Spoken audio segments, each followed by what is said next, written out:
So for my senior speech, I didn't exactly have to give one because earlier, a couple weeks ago, I gave a TED talk to a group of people in the auditorium with a couple other students. And just like some background for that TED talk, I spoke about my 20% time project, which was like categorization of kids, especially in high school, and how it follows them throughout life.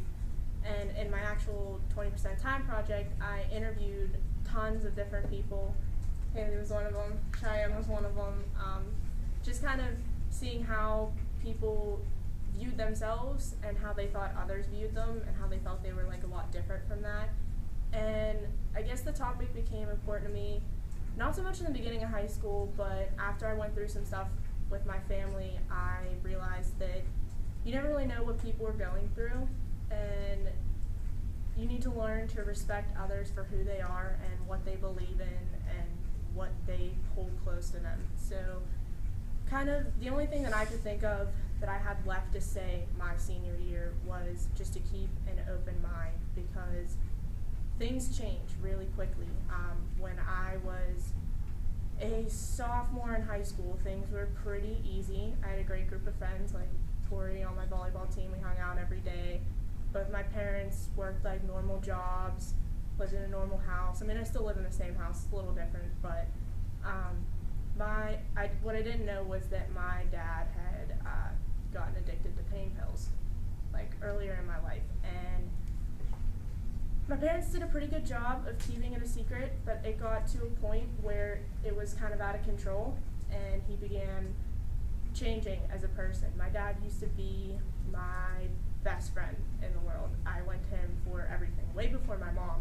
I actually kind of disliked my mom for a long time. Maybe because we're the same person, I'm not too sure, but he began to lose jobs really quickly. He couldn't hold a job. It put a real strain on my family, so that led to my parents fighting a lot. And I always just thought, oh, it's normal, like money problems, like my dad was sick, blah, blah, blah, but like I didn't know what was going on. And then one night he came home and was really under the influence, for lack of a better word, and he started fighting with my mom. And I was there, and he got really angry and really physical really fast, and I'd never seen my dad lose his cool like that, so it was really strange for me to see someone completely lose composure. And it ended up escalating very quickly. My mom locked herself in her room, and I ended up punching my almost 300-pound dad in the face. Didn't mean much, but it kind of took him aback for a second, enough to walk away, but then he just started up again because he wasn't in the right state of mind. So she ended up calling the police, and he was arrested and spent Christmas in jail that year. My house was kind of trashed, took a while to clean up, and I was kind of in denial that everything had happened. I started hanging out with a guy that wasn't really cool. I kind of turned my back on some of my friends for a little bit. And I was lucky that like they took me under their wing and were so comforting and supportive of me during this time. So I was lucky to have some people around me, because things could have turned out a lot worse for me. But after a while it became really hard because I started working 2 jobs, and I still played sports and went to school, and I've never taken easy classes in high school until like this year. So it was a struggle. It was really hard to adjust, and I was kind of like really angry, and I would like lash out at like my friends for stupid things, and I think my mom got the worst of it, and it was really difficult for her to understand what I was going through, because to her she's moving on to something better, but to me I had just lost everything. And she was comforting, but not as much, because she had to get a second job too, so she was just never around. And I think it hit my little brother a lot harder than it hit me. I mean, even to this day, he has like a major attitude problem.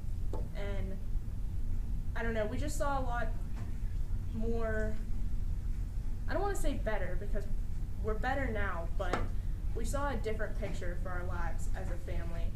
And I never knew that something like that could happen to me. And if it could happen to me, I can't imagine what's happening at all of my classmates' lives and like at home with them. So to me, I kind of looked deeper in thinking, well, what if I didn't have those friends? What if I didn't have like a supportive mother to get me through a time like that?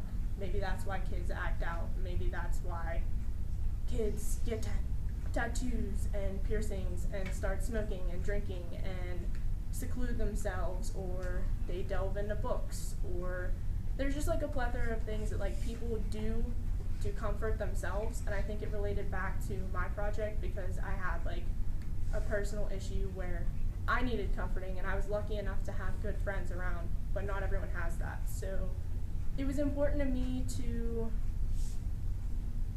be there for as many people as possible, and I made a lot more friends in the past few years than I ever expected to.